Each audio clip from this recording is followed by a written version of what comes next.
E o CNMP decidiu arquivar o pedido de abertura de processo disciplinar contra Deltan Dallagnol, Roberson Pozobon e Júlio Noronha no caso do PowerPoint. Por unanimidade, o Conselho decidiu que o caso já prescreveu. No entanto, 8 conselheiros disseram que, caso não tivessem demorado tanto para julgar o assunto e as penas não estivessem prescritas, havia motivos para a instauração de processo administrativo disciplinar. O julgamento se encaminhava para a abertura do processo, mas o conselheiro Sebastião Caixeta, que era a favor de abrir o processo, mudou o voto durante a tarde de hoje e reconheceu a prescrição das punições caso fosse aberto o PAD. Os conselheiros Otávio Rodrigues, Bandeira de Melo e Fernanda Marinella, que haviam votado a favor de abrir o processo, então mudaram de voto e também declararam as penas prescritas. Com isso, todos votaram contra a abertura do processo. O vice-PGR, Humberto Jaques de Medeiros, se declarou suspeito no caso e, por isso, só 10 conselheiros se pronunciaram. Começo essa com você, Zé Maria. O que achou do resultado desse julgamento? Foi uma vitória para o Deltan Dallagnol, Zé? Uma vitória, apesar de ali ficou explícito que ele perderia no conteúdo, né? Perderia no mérito, e foi absolvido porque já é um assunto prescrito. Agora, é uma vergonha, né? Uma grande vergonha. Eu considero que a Operação Lava Jato, um dos grandes méritos da Operação Lava Jato foi exatamente contar com o apoio da opinião pública. E como fizeram os procuradores e delegados da Polícia Federal, integrantes da Receita, a Receita Federal foi importantíssima nesse processo. O que eles faziam? Logo depois de cada operação, eles explicavam ali a exaustão o que estava acontecendo. E era um momento novo também para a imprensa, eu acompanhei muito de perto isso. Por que eu digo momento novo? Porque sempre era assim. A imprensa, na época, tinha como fazer investimento em pesquisa, em avaliações, né, e investigação. A imprensa descobria irregularidades, publicava. Em seguida, o Ministério Público ia atrás e, a partir daí, era formado o processo, às vezes CPI. Desta vez, não. Os procuradores surpreendiam a todos e chegavam com tudo prontinho. Era a primeira vez que eu assisti uma situação assim. Os procuradores, os integrantes da Polícia Federal, delegados e da Receita, chegavam com todos os dados. Então, isso foi muito importante no processo, porque mostrou para a opinião pública que não se tratava de perseguição política. Só que o próprio doutor Deltan Dallagnol admite que eles, vamos dizer, subestimaram a participação do grande chefe Luiz Inácio Lula da Silva nesse, vamos dizer assim, nesta organização para cometer crimes e para roubar não só a Petrobras, mas também outras estatais. E não só estatais, eles saíram por onde havia a possibilidade de faturamento, chegando a fundos de pensão. Então, assim, eles subestimaram o poder de aliciamento, né, e de reação do ex-presidente Lula. Ele disse que se fosse agora não faria daquela forma, né, aquela explanação, mas era preciso. Cada coisa tem que ser analisada no seu devido momento e era preciso mesmo mostrar com detalhes, com organograma, composição de cada um, o que estava acontecendo. Era preciso ganhar a opinião pública porque havia um certo, vamos dizer assim, estavam hipnotizados ali, além de petistas, outros até, dizendo que não, que era perseguição política e não sei o quê, que era Deus no céu e Lula na terra, enfim. A partir daquilo ali, as pessoas entenderam o que estava acontecendo no Brasil. Foi muito importante. Essa decisão do CNJ trata-se de um regimento interno ali e de uma briga política, uma disputa política interna, mas foi bom que não abrisse o processo contra o doutor Deltan Dallagnol. Ele não cometeu crime, né? Diga, Fiuza. Isso seria uma vergonha, né? Isso seria um absurdo completo, né? Você punir o Deltan por causa do PowerPoint. Deixem de ser moleques, né? Com essas hipóteses ridículas. Foi uma operação que desmontou o maior ralo de dinheiro público da história do Brasil. Qual é o problema do PowerPoint, né? O nome do jogo aí é a tentativa da estigmatização, aquela história do lavajatismo que a gente falou aqui Que a gente falou, não, a gente comentando a ordem unida lá do chefe do Ministério Público, que é o Procurador-Geral Augusto Aras, que agora está mais calado, mas num determinado momento ele soltou aí esse brado, né? O lavajatismo e tal, que foi um negócio terrível aquilo, né? Como discurso, foi um negócio terrível, foi um negócio frontalmente contrário à Operação Lava Jato, como cultura, como legado, né? E é claro que se sobreviesse uma condenação do Deltan Dallagnol, aí você seguiria nesse trilho, né, que é o trilho obscuro, né, que tem também como um outro vértice aquela história da suspeição do Sérgio Moro para inocentar o Lula, que está correndo aí no Supremo Tribunal Federal, que é outra vergonha, né, que é outra vergonha, assim, obscena, né? Obscena. Quer dizer, você levantar a suspeição do Sérgio Moro, né, juiz líder de uma operação que, pela primeira vez na história, eu quando comecei no jornalismo, tinha, né, como o Zé explicou muito bem agora, né, as ações de justiça eram muito dependentes assim, de uma conjunção de fatores, entrava realmente a imprensa, não de uma maneira viciada, de uma maneira saudável, mas era preciso que viesse ali o clamor popular a partir da imprensa para que o Ministério Público tivesse aquela força para alavancar aquelas iniciativas.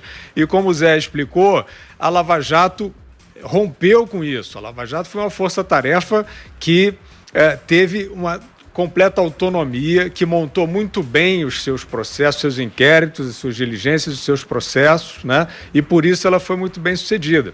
Então, lá atrás, eu ouvia muito isso em redação de jornal: empreiteiro não vai para a cadeia, não vai para a cadeia, isso não existe. Né? Tinha um negócio, uma época, inventaram a CPI das empreiteiras, lá atrás, nos anos 80, ainda 90, e não tinha como, não chegava nos tubarões, nos grandes corruptores. Isso era realmente uma cultura sedimentada, eram imunes. A Operação Lava Jato chegou aos empreiteiros. A Operação Lava Jato levou à prisão um ex-presidente da República e os empreiteiros que o corromperam. E você está, nesse momento, a Suprema Corte julgando a suspeição do juiz que liderou esse processo, é um escândalo. E a suspeição baseada em porcaria, né? Baseada em fofoca de roubo de hacker, né? Material recebido lá pelo Gilmar Mendes de uma maneira indecente, né? Material roubado, editado para parecer que era uma operação viciada, e hoje estão aí querendo cantar de galo. Então a condenação do Deltan seria, e eu falo isso assim eu não tenho essa questão do lavajatismo, existe mesmo uma distorção. O próprio Deltan, eu acho que é um pouco culpado disso, já falei isso aqui. Há muito tempo que eu não ouço o Deltan falar de investigação. Hoje a gente vai falar no programa sobre um grande passo da Operação Lava Jato, importantíssimo, hoje, notícia de hoje, né? Mas há muito tempo eu vejo o Deltan só falando dessa questão da parte política, da Lava Jato vai acabar, não vai acabar, isso não é muito bom. E o Sérgio Moro, mesma coisa. O Sérgio Moro é um herói brasileiro que resolveu aparentemente fazer política e mal feita, né? Então hoje é uma pena o papel que ele está jogando, mas quem sabe, vamos ver o dia de amanhã. Mas então eu faço essa ressalva para dizer, esses personagens, eles são heróis, eles mudaram a história do país. E a luta brasileira hoje é para que esse legado não se desmanche no ar, né? Para que estas diretrizes, essas formas, esses sistemas de investigação e de punição virtuosos sigam em frente. Então, de fato, seria um vexame, né, você pegar uma conduta de procuradores que estavam, na verdade, contra tudo e contra todos, né, porque o Lula também era inalcançável, não é isso? Eu cansei de ouvir, todos vocês que estão nos assistindo cansaram de ouvir isso. O Lula jamais será sequer indiciado. Né? Se não se lembram, procurem lembrar. O Lula era inalcançável, jamais será sequer indiciado. Depois ele virou réu e depois ele foi preso por esses personagens que investigaram bem e mostraram o maior escândalo da República, que não pode agora virar objeto de represálias ridículas como essa. Augusto, antes de passar para você, o Fiuza falou aí sobre a suspeição do ex-juiz Sérgio Moro e veja só o que acaba de acontecer no Supremo Tribunal Federal. O ministro Gilmar Mendes votou agora há pouco para reconhecer a parcialidade do então juiz Sérgio Moro e anular sentença imposta ao doleiro Paulo Roberto Krug no âmbito do escândalo do Banestado, que apurou um esquema bilionário de evasão de divisas entre 1996 e 2002. Trata-se de um indício de como o ministro vai se manifestar no julgamento envolvendo a suspeição do então magistrado nos casos envolvendo o ex-presidiário Lula. Quando o julgamento teve início em plenário virtual, o relator da Operação Lava Jato, Edson Fachin, havia votado em sentido contrário, sendo acompanhado por Carmen Lúcia. Gilmar pediu vista e levou o caso à discussão presencial na segunda turma, colegiado que atualmente preside. O placar está em 2-1 para não anular a sentença. Faltam votar os ministros Ricardo Lewandowski e Celso de Mello. Votando nesse momento, Lewandowski adiantou que acompanhará o entendimento de Gilmar Mendes. A gente segue de olho, mas uma informação preocupante então, né, Augusto? Nesse caso do Banestado, Gilmar já sinaliza a suspeição. Não é um indício, é mais que um indício, isso é uma antecipação do voto. Isso. É uma antecipação do voto, porque eles vão votar vão aprovar essa suspeição, quando suspeitos são eles, porque ou pela seguinte votação, ou por 2-2, com a ausência, o Lewandowski já acompanhou, está 2-2. O Celso de Mello ou vota a favor ou não vai. Ele está afastado, né, por motivos médicos e aí o empate favorece o réu, né? Favorece o réu. Então, eles vão declarar suspeito imparcial, né? Parcial o Sérgio Moro num determinado processo para depois livrar o Lula. É o seguinte, o que mostra se uma pessoa tem vergonha na cara ou não é esse tipo de decisão. No caso, vamos lá começar pelo Ministério Público. Eles não tiveram coragem de dizer que o Deltan precisava ser punido. Eles recorreram a essa história de prescrição porque tem um vestígio de vergonha. Eles vão ter que chegar em casa, explicar para a mulher, para algum filho, se é que já não fizeram, que eles todos não fizeram a cabeça da própria família. Vão ter que explicar como é que eles ousam pegar o mocinho e transformar, o xerife e transformar em bandido, pegar o bandido e transformar em xerife. Então eles saíram por essa porta dos fundos da prescrição para não mostrar mais claramente ainda que perderam a vergonha na cara. Ou por interesse político, ou por inveja, ou por todas essas deficiências de caráter aí juntas, eles querem acabar com a Lava Jato, o que faz uma das diferenças entre a Lava Jato e a Operação Mãos Limpas. Como disse o Guilherme, a Operação Lava Jato é a mais bem-sucedida da história aqui no Brasil e eu diria no mundo, porque ela foi muito além da operação na Itália, a Operação Mãos Limpas. Como é que foi bloqueada a operação, o avanço foi bloqueado da Operação Mãos Limpas, né? Mani Politi, pelo Congresso, que estava infestado de ladrões como o nosso, e quando as apurações chegaram ao parlamento, eles começaram a mudar leis, fazer um monte de espertezas ali que acabaram impedindo o avanço da operação na Itália. Aqui, os políticos nem precisaram ir tão longe.